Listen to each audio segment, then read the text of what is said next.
El Gobierno anunciaba recientemente el pago de más de 466.000 euros por daños ocasionados en las inundaciones en las riadas del primer trimestre del año pasado, pero los alcaldes de la Ribera no están satisfechos con ese dinero que ofrece el Gobierno de nuestra comunidad.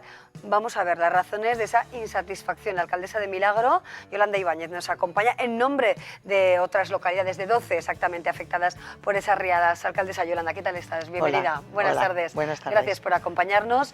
Bueno, ¿no son suficientes esos euros, esos 466.000 euros que aporta el Gobierno de nuestra comunidad? ¿Cuál es la voz de la Ribera en este sentido? Bueno, más que no es suficiente, es que no es lo que ha costado. En principio, esto es unas medidas que se tuvieron que tomar por máxima urgencia para poder hacer unas reparaciones en las motas. Y bueno, y se nos aseguró que se nos iba a pagar el 100% porque era tener que ejecutar unas obras por máxima urgencia, y ahora, lejos de ser el 100%, en mi caso, por ejemplo, no llega ni al 50%. Entonces, lo que no estamos conformes, por lo menos en mi caso, y con otros alcaldes que he hablado yo también, es por eso. Claro, ¿y qué razones se esgrimen quizá para no aportar todo el montante económico gastado ya, ¿no?, en las distintas localidades, que son 12, Cabanillas, Buñuel, Andosilla, Falces, Fustiñana, Castejón, Mendavia, Sartaguda, Milagro, Ribaforada y San Adrián, que creo que no me pierdo en ninguna, ¿no? Yo no sé, yo concretamente no tengo certeza de que a todos haya sido ese porcentaje. Sí que he hablado con el Ayuntamiento de San Adrián, Andosilla, Buñuel, Milagro, que son cantidades importantes, porque Buñuel, por ejemplo, son 167.000 lo que le han dado, y creo que le faltaban unos 110.000, o sea, es una cantidad muy importante para ayuntamientos pequeños como son los nuestros, ¿no? Ayuntamientos de unos 3.000 habitantes. Entonces son cantidades muy importantes que faltan y que las hemos desembolsado ya, sin saber que tenían que partir de nuestros presupuestos. Claro. ¿Cuáles van a ser los próximos pasos que vais a dar, alcaldesa? Prevista reunión con el Gobierno de Navarra, con el departamento concerniente, en este caso Desarrollo Rural y Medio Ambiente.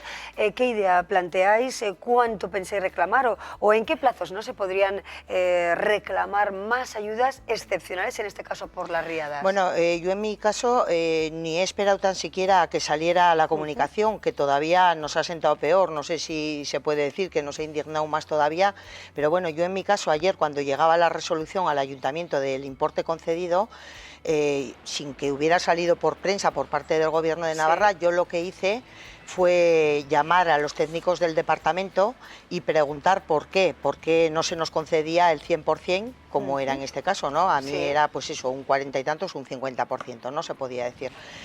A mí los técnicos lo que me decían es que el importe que se nos daba era para dejar las motas tal y como estaba y que se habían ejecutado mejoras. En mi caso no es cierto que se hayan realizado mejoras. De hecho, se tuvo que actuar en ese momento con mucha urgencia, porque el río nos estaba avisando que volvía a entrar, ¿no? Entonces se actuó como se pudo en ese momento y no se hizo más obra de la que se tenía que hacer. Simplemente se tapó el agujero y es lo que costó, 24.000 euros, y lo que nos costó fue lo que presentamos al Gobierno de Navarra, y ni más ni menos. Dinero avanzado por los ayuntamientos de las distintas localidades. ¿Esperáis una respuesta de cambio en este sentido, de apoyo económico superior a las distintas localidades? ¿Confiáis en ello? Yo no sé si tengo que confiar o no, ¿no? Pero creo que deberíamos, o sea, el Gobierno de Navarra se tendría que plantear que es una promesa hecha por el anterior gobierno y que la tienen que cumplir. O sea, los ayuntamientos se han gastado un dinero que parte de las arcas de los ayuntamientos y que no contábamos con ello. Habrá muchos ayuntamientos que les descuadre el presupuesto, y es dinero que nosotros hemos avanzado. Estamos hablando que hace ya un año prácticamente de las últimas riadas. Claro, hay proyectos que pueden quedar mermados, en este caso, en beneficio de esas mejoras, si no llega el Gobierno del Gobierno foral, ¿no? En el caso de Milagro sería así. En el caso de Milagro no es mucha la cantidad que estamos hablando, hay otros ayuntamientos que es más, pero a mí todavía me sabe peor el que no se respeten unos compromisos. A mí me parece que es de muy mal gusto. Cuando hay un compromiso hay que respetarlo, ni sea mucho ni sea poco, hay que respetarlo. Y más todavía cuando te influye económicamente. Claro, ya a muchos ayuntamientos sí que les va a hacer daño de verdad, ¿no?, en su presupuesto. Bueno, fueron ayudas excepcionales porque no había un plan referido a este tipo de situaciones, ¿no? ¿Cómo podríamos decir que está ahora la Ribera En el caso de que se produzca una situación similar, de bueno, pues localidades anegadas, desde luego campos anegados absolutamente por la fuerza, ¿no?, del agua y de los ríos, ¿en qué situación se encuentra ahora mismo la ribera si se produjera una situación así, ¿no?, de un nivel muy alto de alerta? Pues yo creo que estamos en la misma situación que estábamos el año pasado. Esto, cuando fueron tan fuertes las inundaciones el año pasado, sí que estuvimos muchos ayuntamientos, muchos alcaldes reunidos y tratamos que había que tomar soluciones a largo plazo. Pero no se ha hecho de momento nada y entonces si volviera a pasar una riada nos veríamos en lo mismo. Las ayudas partían en todo momento del Gobierno de Navarra, Confederación Hidrográfica del Ebro también influye en la ayuda económica a las localidades, el Gobierno de la Nación, o estrictamente la ayuda viene o procede de las arcas forales. Dependía, había varios tipos de ayudas, unas sí que dependían del Gobierno central y de hecho para que nos pudiéramos acoger ayudas del Gobierno de Navarra teníamos que haber solicitado previamente las ayudas al Gobierno central, pero otras como esta, que era actuar sobre las motas por máxima urgencia, el compromiso, como no había tiempo para poder hacer nada, aunque sí que en las reuniones había estado el presidente de la CHE, sí. Él no se comprometía, entonces el consejero en aquel entonces, Javier Esparza, tuvo que tomar el compromiso de que fuera de las arcas forales porque era con máxima urgencia, entonces no podíamos estar esperando a ver quién iba a pagar, ¿no? Lo que había que hacer era ejecutar. En el caso de Milagros, si no se hubiera hecho ese gasto de esos 24.000 euros, seguramente hubiera que haber gastado después en esa misma mota 200.000, porque el daño hubiera sido muchísimo mayor. Claro, zonas de cultivo, infraestructuras públicas. ¿Podríamos recordar cómo afectó esa fuerza del agua y del tiempo en la ribera? ¿Cuántas pérdidas, por ejemplo, en las zonas de cultivo o en infraestructuras generales? Pues hombre, hubo muchas pérdidas y luego es que fue una riada sobre otra, ¿no? Que yo pienso que eso es lo que colmaba todavía más la paciencia y de los agricultores y de la gente que se dedica en el campo, ¿no? Hubo muchas infraestructuras, daba pues como mucha pena el ver en qué situación se había quedado, ¿no? Y luego lo que pasa siempre, que nunca se sabe de quién es responsabilidad, si es responsabilidad de la CHE, si es responsabilidad del Gobierno de Navarra, del Gobierno central. Siempre nos encontramos que en el mes de enero y febrero se habla mucho de estos temas, se habla mucho de qué vamos a hacer, pero luego pues al final se va pasando el problema y se va quedando ahí y otra vez al año siguiente volvemos a tocar el mismo tema. ¿Tendría que estar quizá en la agenda de prioridades este tema del medio ambiente? Sí. Yo pienso que sí, también es uno de los temas que se trató con medio ambiente y yo, por ejemplo, en Milagros subimos con los sindicatos para también a ver qué medidas se podían a corto, a medio y a largo plazo.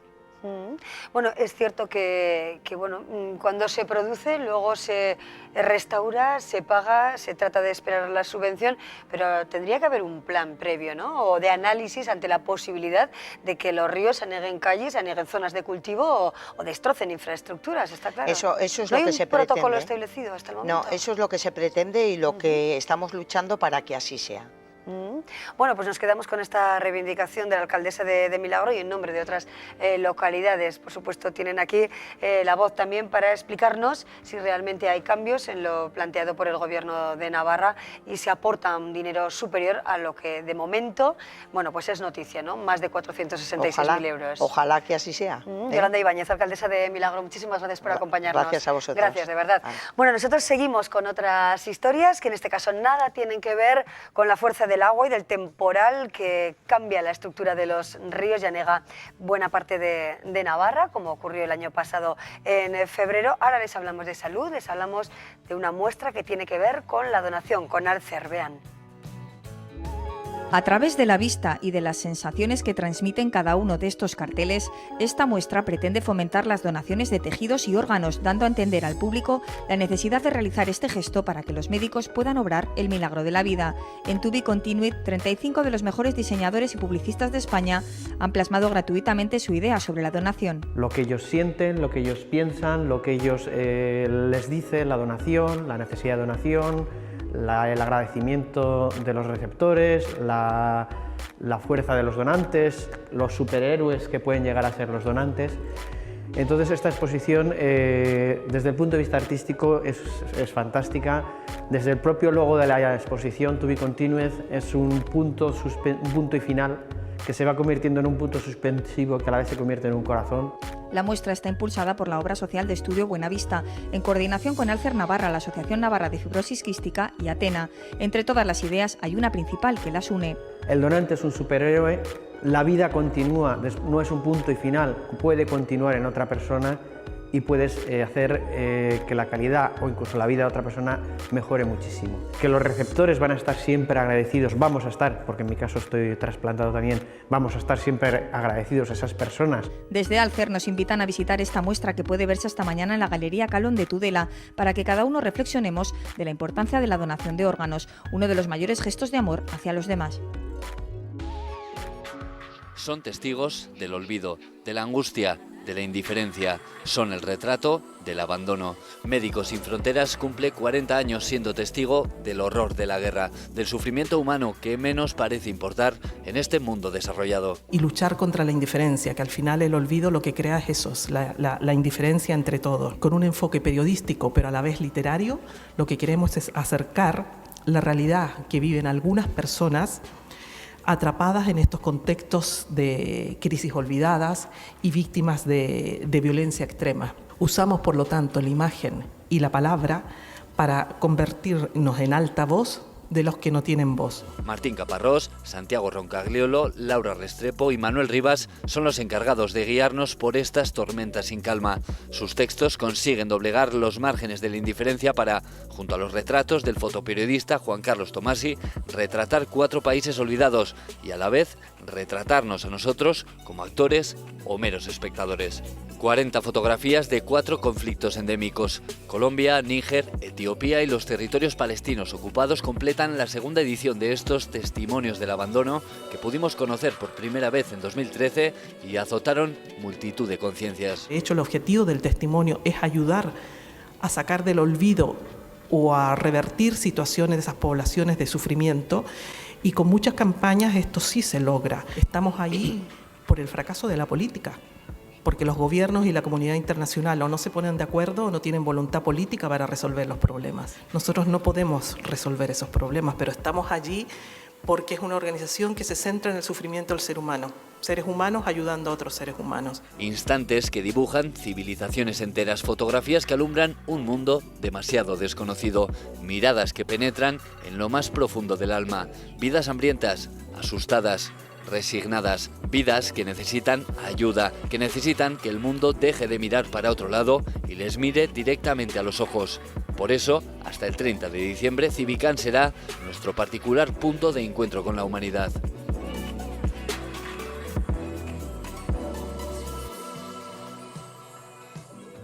Nos quedamos con esos rostros y esas experiencias, como la experiencia es lo que le avala a un periodista, compañero, escritor, y testigo de la historia de su pueblo, ¿no? Hablamos de Nagore, hablamos del Valle de Arce y hablamos con Gerardo Huarte, que también es compañero de profesión durante tantísimos años e investigador, entre otras cuestiones, de su pueblo. Gerardo Huarte, ¿cómo estás, Gerardo? Bienvenido. Pues muy bien, Amaya, muy bien, gracias. Bueno, ¿cómo se vive mejor de investigador, como investigador o como periodista?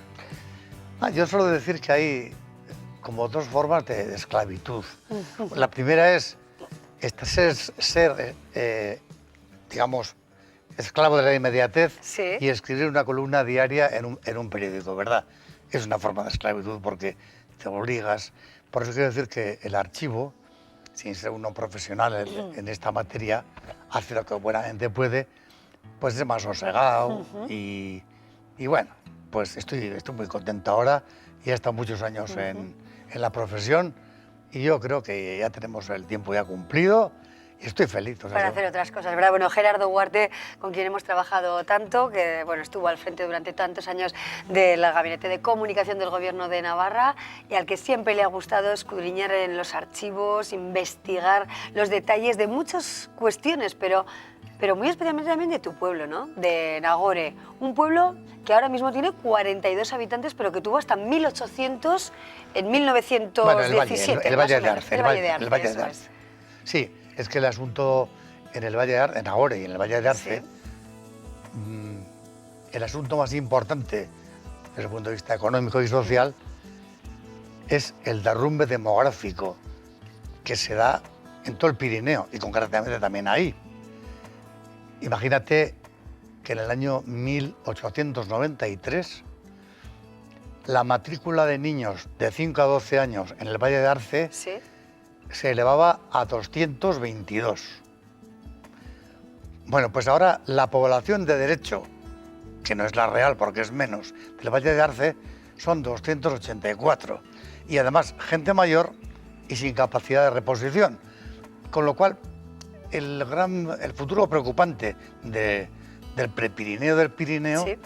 es precisamente el tema demográfico. Es un auténtico derrumbe demográfico el que se ha producido. Pero Gerardo, y con los ojos de periodista y también de persona que está cerca de ese valle pirenaico de la zona de Arce, ¿no? ¿Qué se puede hacer? ¿Cómo mirar a esa zona norte de Navarra que cada vez, bueno, pierde más habitantes, pierde su capacidad de impulso económico, que de alguna manera se aleja del centro de Navarra como es Pamplona, bueno, pues con una idiosincrasia, una forma de vivir también bien distinta, ¿no? Como puede ser la diferencia entre el norte y el sur de Navarra. ¿Cómo contemplas el futuro de esta parte de nuestra comunidad de tantísima belleza y riqueza natural? Sí, sí, es verdad. Pues yo lo veo que una solución de toda la vida sería que funcionaran bien los polígonos comarcales. En este caso concreto el de Aoiz, que desgraciadamente no pasa por buenos momentos. Con lo cual repercute eso en la comarca. Ese sería un punto importante para que la gente se asentara en los pueblos y combinara esa actividad industrial con la manera con el vivir en el pueblo, ¿no? Y eso sería un paso importantísimo, ¿no? Te he dado estos datos de la población porque se ve concretamente a comienzos del siglo XX el Pirineo representaba en Navarra el 10% de la población. Sí. Y hoy no llega ni al 2%. Eso nos da idea, y además de gente mayor, envejecida. Pero sí, que desde luego desciende el número de población y la capacidad de recuperación posterior, ¿no? Bueno, es un cruce de caminos histórico el Valle de Arce, ¿no? Sí, Nagore, es un cruce, por eso comienzo hablando, cuando todavía no existían carreteras, pues Nagore era camino real entre Burguete y Aoiz. Sí. Y además era camino natural para peatones, digamos, Sí. entre la Ezcua al nordeste y Pamplona al suroeste. Por eso en el primer capítulo del libro me entretengo en describir un poco los pasos de cómo se pasa de camino real, de camino real al camino carretera en la segunda mitad del siglo XIX. La gente cuando piensa en la carretera del siglo XIX se imagina una pequeña autovía, No, era un buen camino de tierra para diligencias y carretas y carros, porque la revolución auténtica en la carretera se produce en el siglo XX cuando llega el asfalto. Tan es así que en Madrid incluso en el siglo XIX hay huelgas importantes por la polvareda que generan los carros que andan, ¿sabes? Claro. Por eso creo que acabo de escribir un poco ese fenómeno de... ¿Por qué consideras tan importante, ¿no?, recuperar también la historia o todo lo que ha sido el devenir histórico de un pueblo pequeño, de un valle pequeño como este? ¿No habrá quien se pregunte, un periodista que se ha dedicado, ¿no?, en el día a día a buscar la noticia, a buscar el mejor perfil de la noticia? ¿Por qué es importante mantener viva y por escrito, como es este caso, la historia de nuestros pueblos? Ponemos el caso de Nagore, como pudiera ser cualquier otro pueblo pequeño de Navarra. Sí, pues mira, yo distingo perfectamente entre las grandes batallas, las grandes personalidades en la historia, las grandes corrientes filosóficas y la historia local.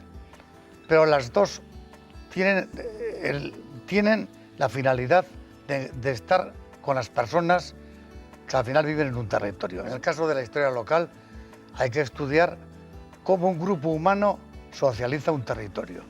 Por eso se tiene muchísimos aspectos que tratar en el libro, ¿eh? Cuando un grupo humano humaniza o socializa un territorio.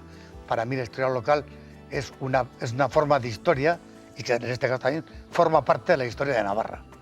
y por eso estoy yo muy contento. Efectivamente. Bueno, y el pantano de Itoiz fue crucial, ¿no? Cambió de alguna manera muchas cuestiones en este valle de Arce. Sí, sí. Con todas las polémicas, incluso el enfrentamiento también en la propia sociedad, ¿no? Bueno, pues sí, lo que pasa es que en la vida, te guste o no te guste las cosas, llega un momento en que la propia capacidad humana es limitadísima y hubiera sido como luchar contra la pared. Entonces, guste o no guste, guste más o guste menos. Y entonces, en el caso de Nagore, se ha hecho como se ha podido, pues a veces sentarse en la mesa y hablar. Porque claro, ya te imaginarás tú que Nagore con 10 personas de más de 70 años, a ver qué capacidad de reacción y qué consecuencias podía tener esto, ¿no? Bueno, en definitiva, lo que el de Marcha de Itoiz ha llevado a unas obras de reposición, como son pues, los cementerios para las poblaciones afectadas, el frontón en el caso de Nagore, la nueva carretera Aoiz-Oroz-Betelu y otras obras. Y en la parte este se ha extendido el pueblo por la parte este, de manera que ahí se urbanizaron 32 parcelas para las personas cuyas casas habían sido afectadas por el embalse. Sí, Gerardo, si hubiera que visitar por primera vez el Valle de Arce, la localidad de Nagore, por ejemplo, desde el punto de vista de la riqueza artística, escultórica, ¿con qué nos quedamos? A ver, yo soy un enamorado del retablo de Nagore.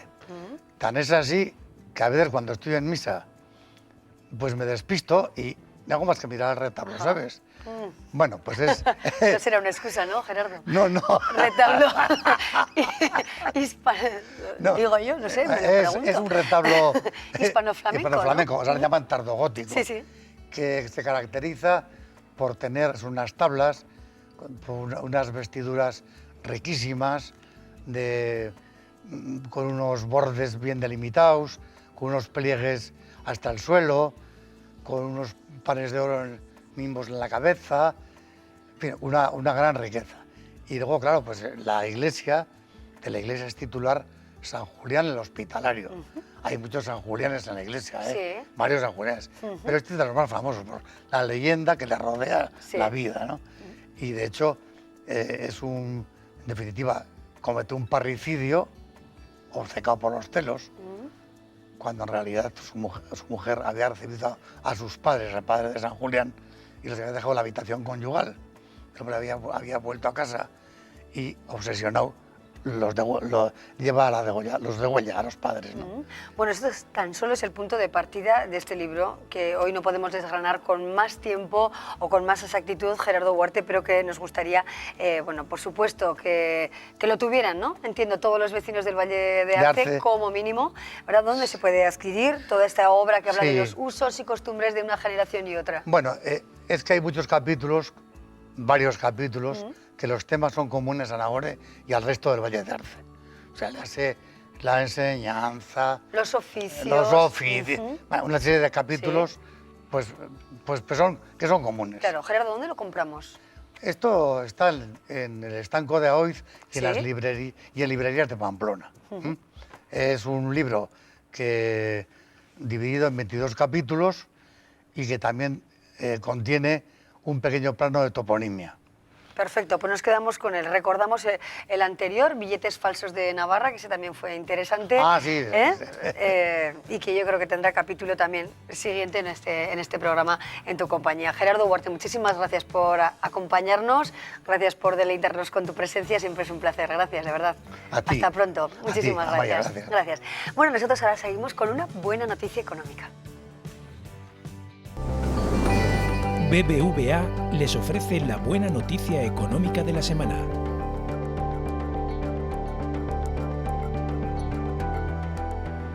Hablamos de la Seguridad Social, que cerraba el año 2015 en Navarra con un aumento medio de 7.687 afiliados, un 3,05% más, y que alcanzaba en el pasado mes de diciembre un total de 259.536 cotizantes. Eso sí, respecto a noviembre, la comunidad foral perdió 745 afiliados, una cifra que supone un 0,29% menos. En España, la Seguridad Social cerraba el año pasado con un aumento medio de 533.186 afiliados. Así que con este dato económico relativo a Navarra y España cerramos esta noticia económica.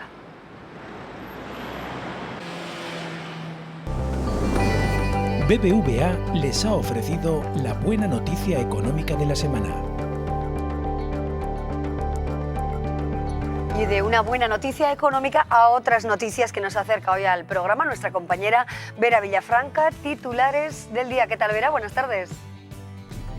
¿Qué tal, Amaya? Muy buenas tardes. Vamos a repasar los principales asuntos que nos ha dejado esta jornada y que abrirán el informativo a partir de las 8:30. Estaremos pendientes de cómo ha caído en Osasuna esa decisión del juez Otamendi por el que el club no será imputado de delitos de corrupción deportiva en el caso que se instruye en el Palacio de Justicia. El juez considera que el club, como institución, no es autor de delito alguno, sino que lo cuestiona como una víctima del comportamiento ilícito de sus exdirectivos. El magistrado avala la tesis que siempre había defendido una directiva que, con Sabalza a la cabeza, hoy ha dicho sentirse aliviada. No sabemos nada, no sabemos que es otra cosa que personarnos en... Bueno, se está también a la espera de ver si finalmente se recurre o no este auto. De no serlo así, el presidente recuerda que Osasuna se libraría del descenso administrativo. Pendientes de este asunto y también de las relaciones entre el Estado y Navarra en torno al tren de alta velocidad. Hoy el Gobierno central ha trasladado su apuesta por la alta velocidad en nuestra tierra y dice que hay disposición para afrontar el pago de 30 millones que ahora mismo le reclama el Ejecutivo foral. El Estado ha alegado un incumplimiento en los plazos de ejecución de una obra que ahora mismo no tiene ya máquinas trabajando y que se encuentra con el tramo finalizado de Castejón Villafranca. Y la noticia económica del día llega desde TRV, que ha anunciado un proceso de despido colectivo en su planta de Pamplona a partir del 19 de enero. La situación se ha comunicado a los sindicatos de la planta, en la que trabajan ahora mismo 620 personas. En 2012 TRV planteó 353 despidos si los costes no bajaban. Hoy la empresa ha asegurado que se siguen dando pérdidas. Y vamos a contarles la historia de uno de los símbolos turísticos de Navarra, cuyo futuro está comprometido por el paso del tiempo, por el clima, por la erosión. La Junta de Bardenas está estudiando pues si interviene o no en la preservación de Castil de Tierra. La intención es alargar la vida y para ello se han realizado estudios en unos cerros bardeneros de características similares con el que se está experimentando antes de ver o no si se utiliza una aplicación de un producto impermeable en Castil de Tierra. Y Navarra, que se consolida como escenario de cine, de spot o de spots, publicidad o de series. Ha cerrado 2015 con un incremento del número de rodajes. El pasado año se filmaron 8 películas y la importante serie Juego de Tronos, un buen número en comparación con las películas de 2013, 2 y 5 en 2014. Y en lo estrictamente deportivo vamos a estar muy pendientes de los pasos que está dando Osasuna para poder realizar un tercer fichaje en el mercado de invierno tras Surco, Vera y Manuel. Podría ser Quique Sola el elegido por Enrique Martín Monreal. El técnico lo conoce muy bien de su etapa como rojillo y no esconde su deseo de tenerlo a sus órdenes. Sin embargo, Zabalza ha asegurado que si llega no conllevará contraprestación alguna en junio en forma de canteranos. Escucharemos estas intervenciones y estas valoraciones de Zabalza, todo a partir de las 8:30 con Fermín Las Peñas. Adiós. Muy bien, Vera, con eso nos quedamos. Bueno, desde luego la imagen que nos impacta siempre por su belleza y ahora mismo por su deficiente situación es esa imagen de Castil de Tierra, ¿verdad?, en las Bardenas Reales de Navarra. Atención, por tanto, que se quiere mantener firme, ¿no?, ese lugar emblemático de la naturaleza navarra, ese espacio protegido. Bueno, nosotros ahora tenemos un espacio también para la salud. Ya saben que mañana, los miércoles, siempre tenemos una sección dedicada a la salud, en la que mañana vamos a hablar del cerebro y de cómo funciona este complejo órgano de nuestro organismo, y hoy, bueno, pues queremos avanzar otra cuestión y otra técnica reveladora que nos plantea la Clínica Universidad de Navarra, como es un marcapasos sin cables. Se lo contamos en el siguiente vídeo.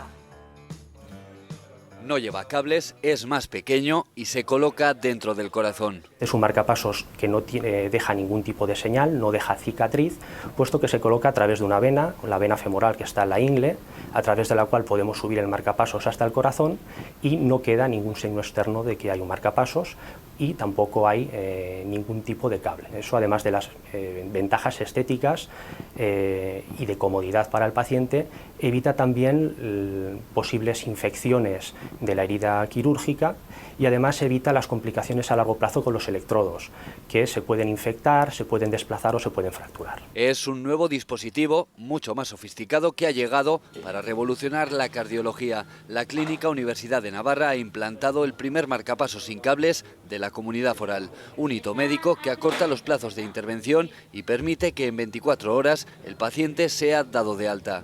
Es una operación muy sencilla, el paciente acostumbra a estar despierto con una ligera sedación durante el procedimiento y solo se utiliza anestesia local.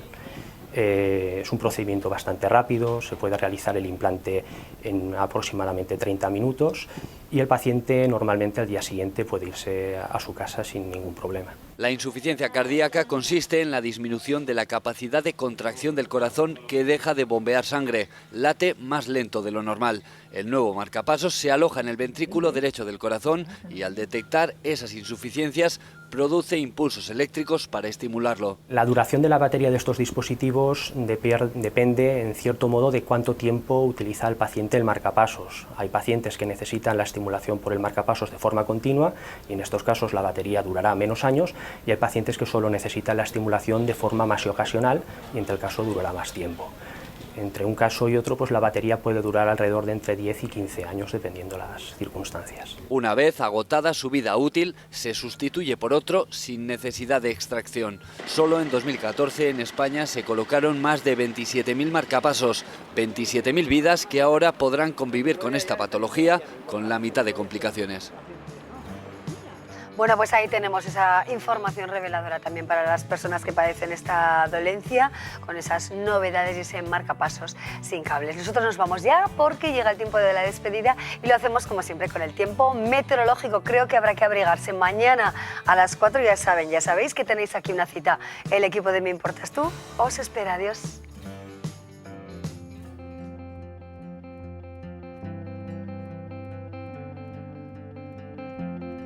Mañana miércoles en la zona norte y noreste de Navarra esperamos intervalos nubosos tendiendo a muy nubosos o cubiertos con algunas lluvias de nieve al final de la tarde o por la noche en los montes.